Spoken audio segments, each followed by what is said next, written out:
अमरावती जिल्ह्यातील भातकुली तालुक्यातल्या सायद नांदेड पांदण रस्ता अतिशय निकृष्ट दर्जाचा बनवण्यात आला आहे।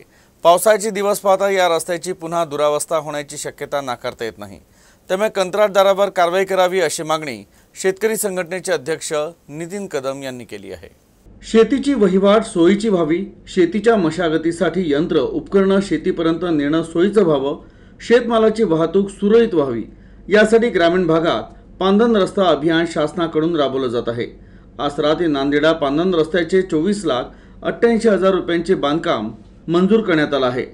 तसंच संबंधित बांधकाम 14 जूनपर्यंत पूर्ण व्हावं असंही कार्यारंभ आदेशात नमूद होतं। मात्र रस्त्याची स्थिती अद्यापही जैसे थे आहे आणि अतिशय निकृष्ट दर्जाचं काम झालंय। संकल्प शेतकरी संघटनेचे अध्यक्ष नितीन कदम यांनी या रस्त्याचा आढावा घेतला। तो पांदण रस्ता आहे आसरा ते नांदेडा।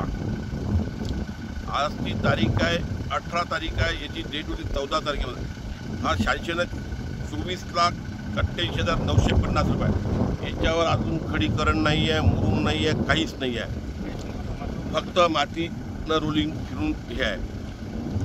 माझी एक ऑफिसरला विनंती आहे, या आणि बघा, जर याचं बिल निघालं तुम्हाला सस्पेंड केल्याशिवाय राहणार नाही। हा जो भ्रष्टाचार होऊन आला, शेतकऱ्याच्या तो मेन रस्ता आहे पांदण रस्ता, तो पाठीदा करायचा, त्याच्यात तुम्ही पुरं म्हणजे कागदावर खाऊन आले। लवकरात लवकर जो कोणी ऑफिसर जर यायचा त्याने येऊन बघा, कॉन्ट्रॅक्टरला सांगा पटापट करा, कारण आता पावसाचा टाईम झाला, आतापर्यंत झोपले होते का?